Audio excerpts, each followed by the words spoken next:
Welcome to the Golf Fitness Bomb Squad podcast with Chris Finn, a production of P4S Golf.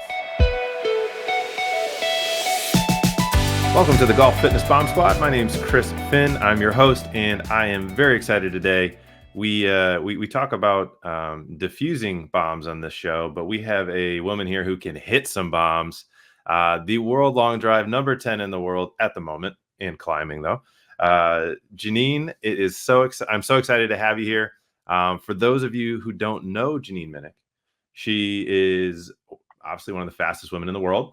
She can hit a golf ball really, really far, but the journey that you've had to this point, Jeanine, has been, I think super interesting. And, we've had other professional athletes and, in the world long drive and PGA, LPGA tour. But your story is different, and I'm really excited for people to hear that. And so thank you for giving us some of your time today. Yeah, no, I'm excited to be here. So Jeanine, why don't you tell for people who, if they've been living under a rock and they don't know who you are, give people kind of a little bit of an idea, like how did you get to this point? Like, how'd you get into long drive? Did you play golf growing up? Let's give us some background, kind of how you got to where you are now.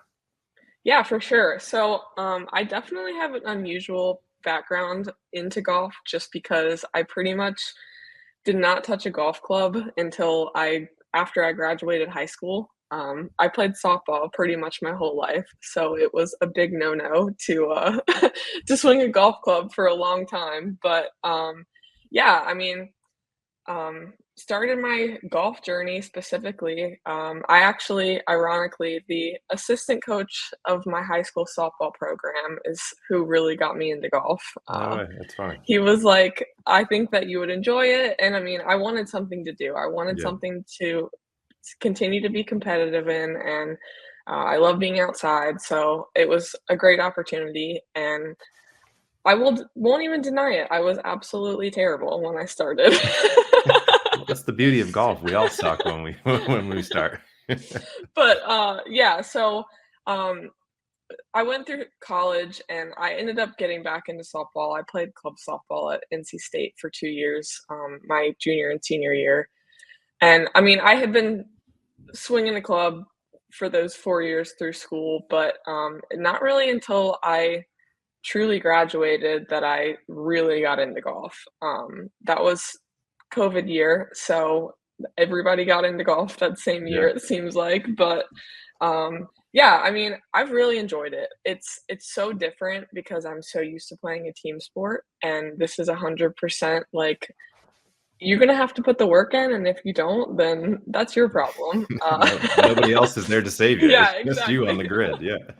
But it's good for me, and I mean, I went a little while, and I mean, of course, like, I'm one of those people that walks on the driving range, and I'm like, let's see how far I can hit it. Yeah. So that's 100% kind of where this started. I somehow found long drive, I guess, through social media. I honestly don't even really know how I found it, but I kind of started to dig into it a little bit, and for about a year, I was like, I should do that. Like, I think I would like it, and I didn't really do anything about it. And then late 2022, I was like, okay, I'm gonna do it.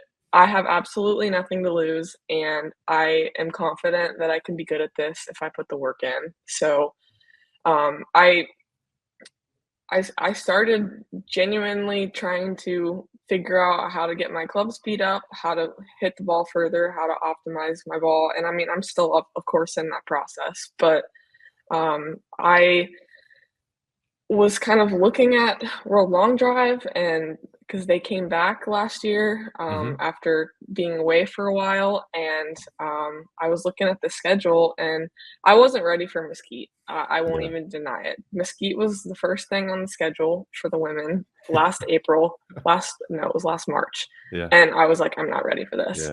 Yeah. And then I kind of got to a point, Florida was coming out. Florida was either middle or late April last year. And I was like, okay, I've gotta hit the gas pedal. I've gotta go for it. Yeah, for sure. And I got the opportunity to get into the field of 16 in down in Florida, and the rest is pretty much history from there. So Well, so tell everybody what happened, just in case, like I said, there are some people who may have been under a rock and didn't sure, see what sure. happened, you know? So, yeah, I came in to that event. I think I was technically the 15 seed because there were two of us that hadn't been in a World Long Drive event yet. And I'm Mhm. pretty sure the only reason I was the 15 seed is because my name was higher in alphabetical order. That's awesome. Hey, take every but advantage you can get. I remember I think my very, very first set was against Phyllis Meddy, I think. And Hey, start off easy, right? I remember coming in second right behind her, and I was Yeah. like, "I am happy." Yeah, right? But yeah, so I mean, we had our round robin. It's 5 sets, 6 balls per set, and I mean, I kept putting myself in second places. I think I won 2 sets that weekend, and I was like, Yeah, "Holy crap." that's And I awesome. mean, I kid you not, like, I was swinging out of my freaking shoes. And just hoping and praying it went Yeah, straight. yeah, But, yeah, so, I mean, I made the cut, I made the top 8, and then after you get to the top 8, it goes to head to head, and yeah, so my very first head to head was against Kelly Rudney, and I have come to love Kelly Rudney, she's awesome, yeah, and we match up all the time, it seems like, but yeah, I was down to my very last ball in that, round of 8, and, I put one out there and ended up beating her on the very, very last ball that got me into the, top 4. So I ended up losing my top 4 set to, who was it? Mary Driscoll. yeah. But yeah, I mean, to make the top 4, And your first my look, first yeah. try is ridiculous, That's especially awesome. now that I know what it takes to get there. Yeah, right? And I think the coolest thing to me is, and this speaks, I always talk because people ask, you know, how do you know? Because we get a lot of young kids that'll come in trying to play collegiately, go to the, you know, LPGA, PGA Tour, you know, World Long Drive. And they always say to me, like, what's the difference between the people that make it and the people that don't? And I say, you know, if we're just talking regular golf, right? I say, I mean, they can all shoot in the 60s, like, right? But what it comes down to is what's between the ears. And I always say Absolutely. it when I was in my younger training, I was a little more blunt with how I would figure it out. Is I'd say, all right, here's a heavy sled on one end of the turf, here's a light sled on the other end of the turf. All right, push the heavy sled down, push the light sled back, and then you can walk down and then keep going. And I wouldn't give people a number. And I would say, just go. I'll tell you when you're done. And really, it was just to see when people would quit. And literally, the every single person that has made it to the professional levels, like LPGA, PGA, or World Long Drive, I have had to tell them to stop because they were pushing from bloodied knees or like I'm afraid their heart is going to explode. Every single other person, all of them great players, could shoot in the 60s, right? Like no problem whatsoever. Very, you know, they they could move the club. You know, talking long drive, they had the speeds, like the statistical numbers to be able technically should be competitive, but they weren't going to be the person who gets to their last ball in their first ever event in the round of 8 and win, right? And I think that is something that is overlooked, and I don't think totally understood by people. Is there's this other gear that people have to go into, and yeah, it's across all sport, but you know, I think, you know, to me that just, you know, watching that, it was like, okay, yep, check that box. Janine's got it. Well, yeah, I mean, so I ended up making top 4 in Kingsport, Tennessee as well last year, and that was the first TV event of the year on Mhm. Golf Channel. And I mean, of course, I was extremely grateful to even be on there in the first place. It was a super cool opportunity. And I will never forget when I lost to Sandra Karlborg in the top 4. I walked off the stage and I walked past Alexis Belton, and she looked at me and she said, "You look like you've been here before." And I mean, meant a lot to me because I mean, of course, I was nervous. Yeah. That's the most attention that I've probably ever gotten in my life. Mhm. Because I mean, I sit here and look at things that I've done in sports that were like clutch situations, and I mean, it was club softball, and there was 35 people watching, like Right, yeah, yeah.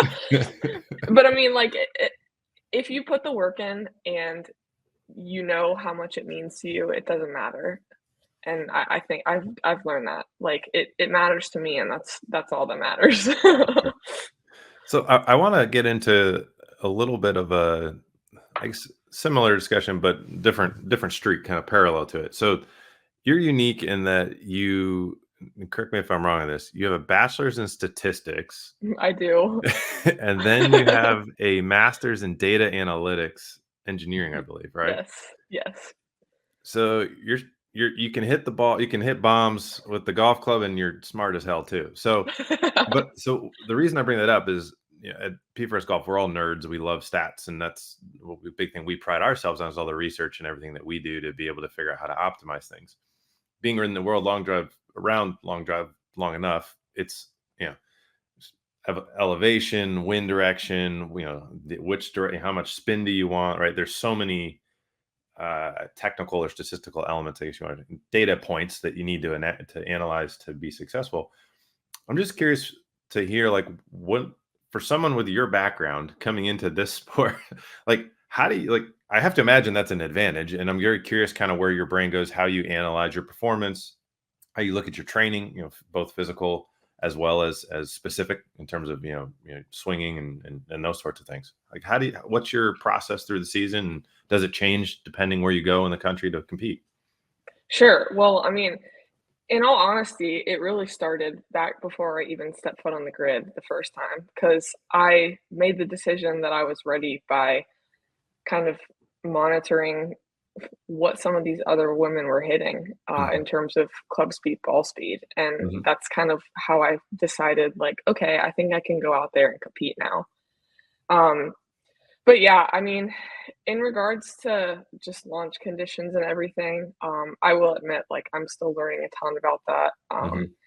But yeah, I mean, there's grids like when we were up in Portland, Connecticut last year. I mean, that was an all carry grid. Hmm. It was super humid. It was hot. I mean, the ball was flying just because of the humidity, but like it wasn't getting a lot of rollout. So Right. you really got to put that ball up in the air and kind of knock the spin down a little bit, which Yeah. I mean, for long drive, especially on the women's side, like you kind of want to be running right around 2000 ball spin Right. RPM. Um, now, Colorado is a completely different beast. Um, Yeah. you're up at mile high elevation, and you are going to have to spin it a little bit more because Hmm. you got to get it to go because there's not as much air for the ball to grab onto, and um, that's just kind of part of it. So, I mean, even that, and like for sure, the way the grid is laid out. A few that we've seen, like, especially in Tennessee, there was a little hill right at about 310 yards, and Hmm. everybody was, like, right at the front of that hill, Yeah. and if there was anybody that passed that hill, it was going to 335, 340. There was no Wow. in between. Yeah. And I mean, it's kind of the same way on, like, either side. When we Hmm. were down in Atlanta for Worlds, the left side kind of fell off, and Hmm. so you really kinda had to be right center for it to Right. even hold. Yeah. Um, so, I mean, there's teeny details in terms of strategy that you kinda have to run with as well, and I mean, I'm still totally learning about it.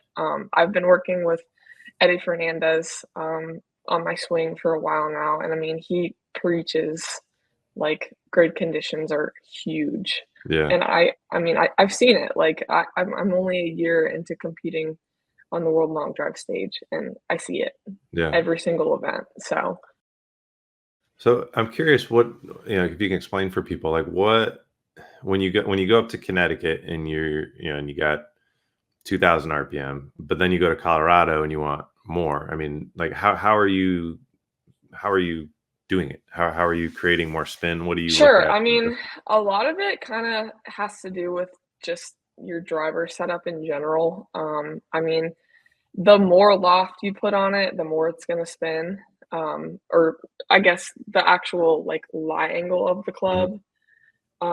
And so when I'm swinging a 5.5-degree Cobra head, like, I'm expecting a 1,800, 2,000 RPM spin rate.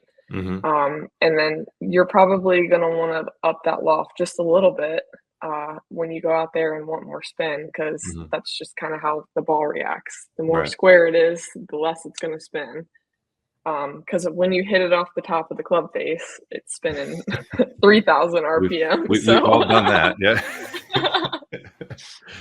And then I guess, do you play with shaft at all? Do you look So, at, like, attack angles? Like, how do you account for those? for And sure. what So, impacts do those have?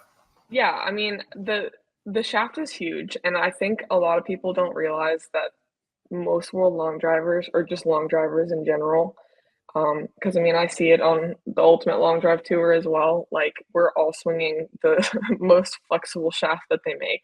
We're Mhm. not swinging 3x You're not stiff swinging the shafts. 70 to gram X stiff Absolutely telephone not. poles that whenever you go to, like, just a general figure, like, "How fast do you swing?" You're like, "120." "Okay, X stiff."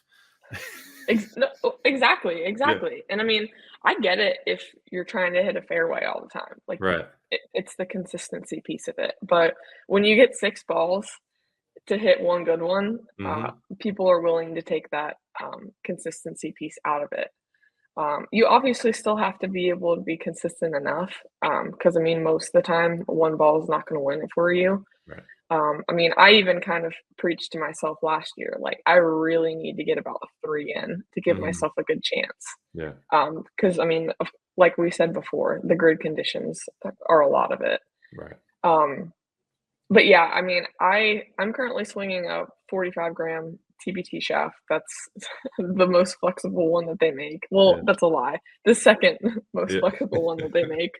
But, yeah, I mean, I've tinkered with that a lot, and just based off of kind of where the shaft torque is, where the flex kind of lives inside of that shaft, it makes a huge difference on the spin rate. I mean, even club heads make a huge difference on the Mm, spin rate. I swung TaylorMade Stealths for a decent amount of time last mhm. year, and, um, I was putting up a little bit higher spin on that than I do currently with a Cobra Yeah. Aerojet head. So, and I mean, a lot of it has to do with your individual swing, but, Mhm. I mean, you could probably tell if you paid attention to World Long Drive or Ultimate Long Drive at all. There's not many people swinging anything other than a Cobra, a Callaway, and then if you go to Ultimate Long Drive, there's a lot of guys swinging Shark Attack.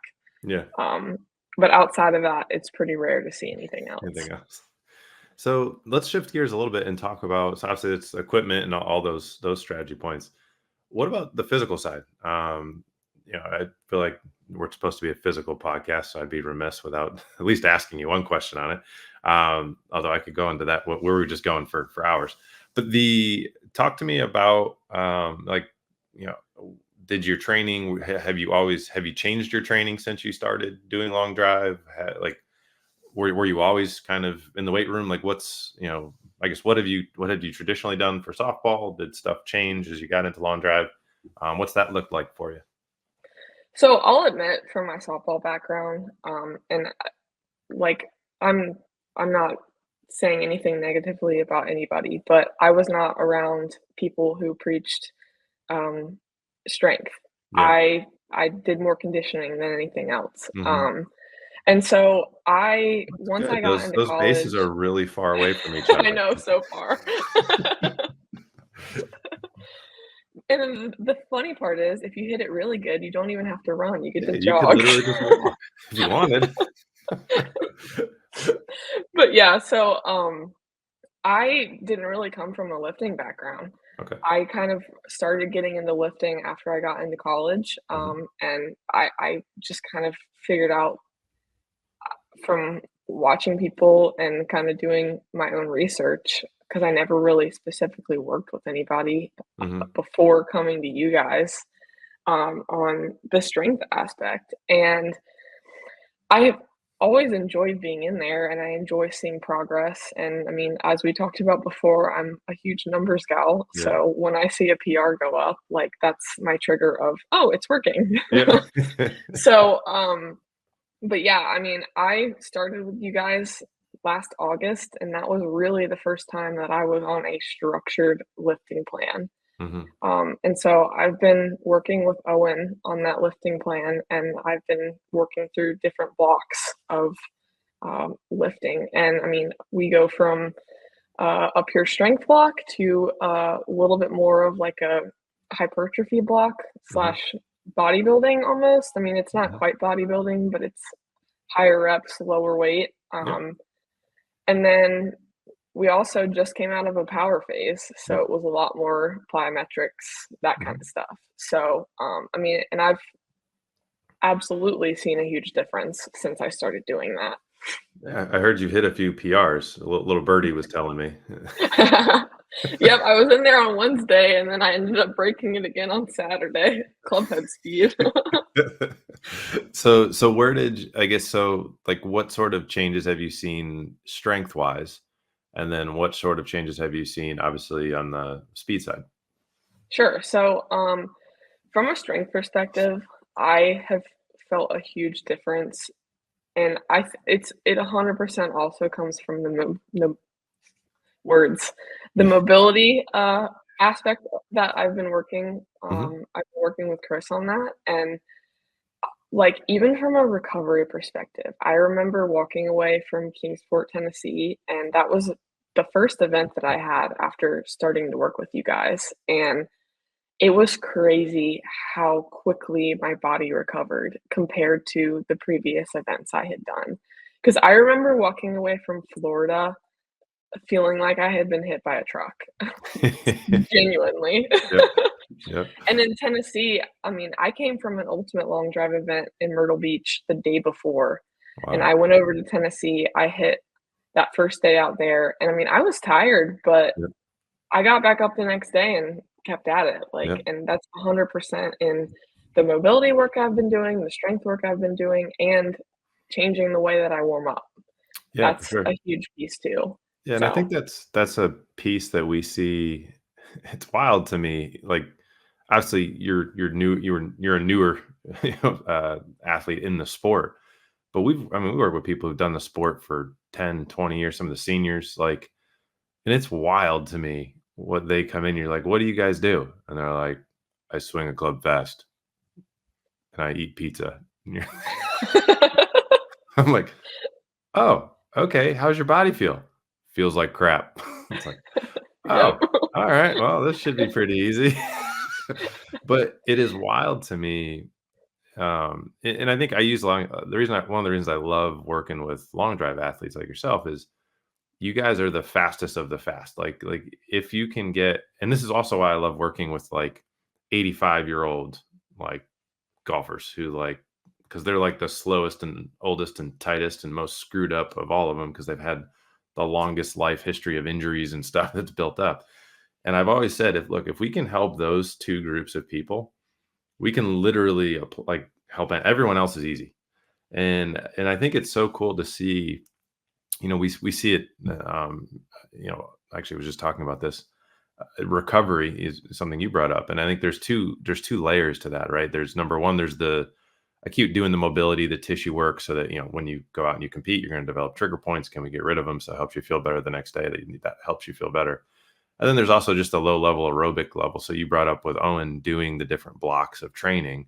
And I think that's so important, particularly for a professional athlete. Probably less, it's still important for amateurs, but we don't really have a in season versus an off season necessarily, especially in North Carolina. We probably play all year round, but you try to transpose kind of those blocks with amateurs too, where you have periods where the focus is to build some mass. It's to build some actual muscle mass.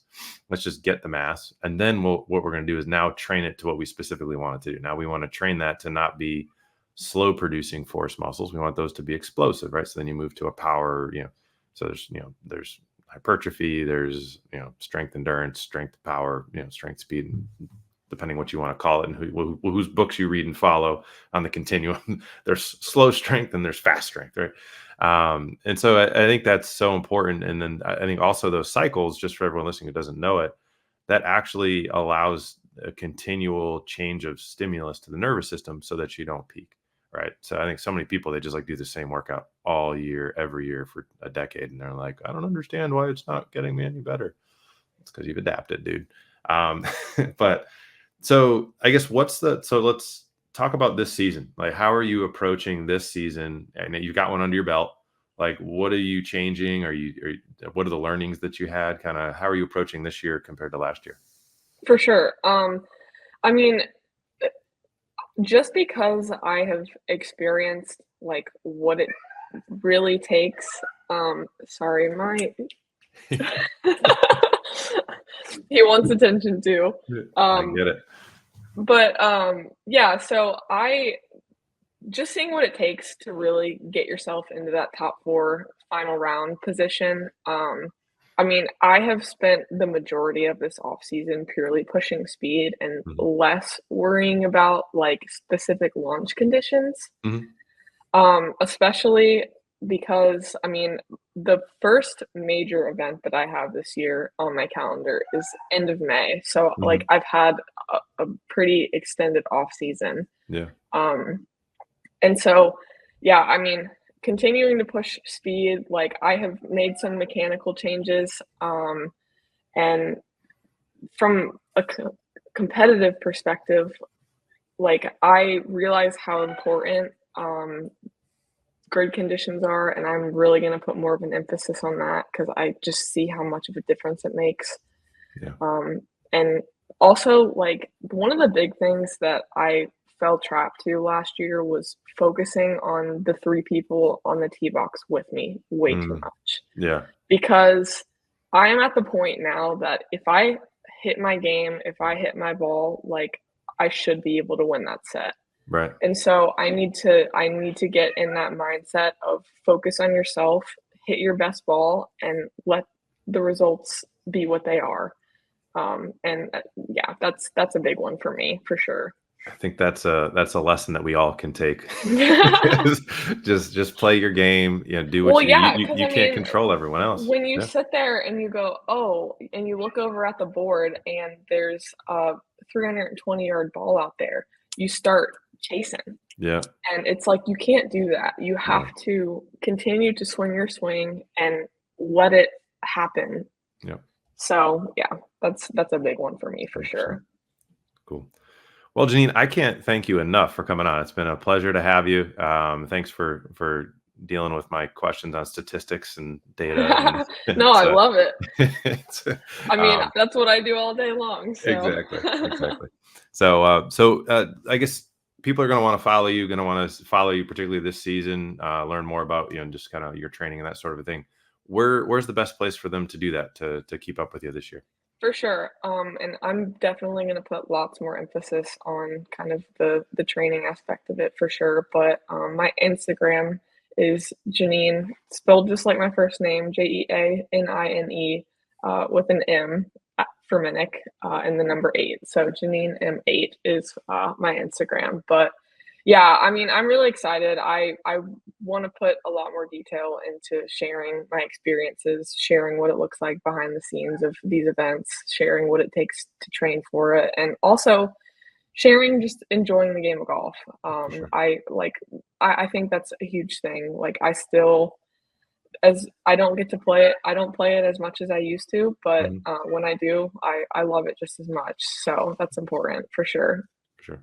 Awesome. Well, we'll be sure to put that in the show notes for all you listening, so you can grab it and follow her and follow Jeanine. And uh, I just thanks so much, Jeanine, for taking the time today. Hopefully, everyone listening, you guys learned a few things. I think if nothing else, focus on your game, and don't worry about what everyone else is doing. Don't chase them. I think the results tend to work out better. So, Jeanine, thanks so much again, and we'll look forward to having you on another time soon, I'm sure. Awesome. I really appreciate it.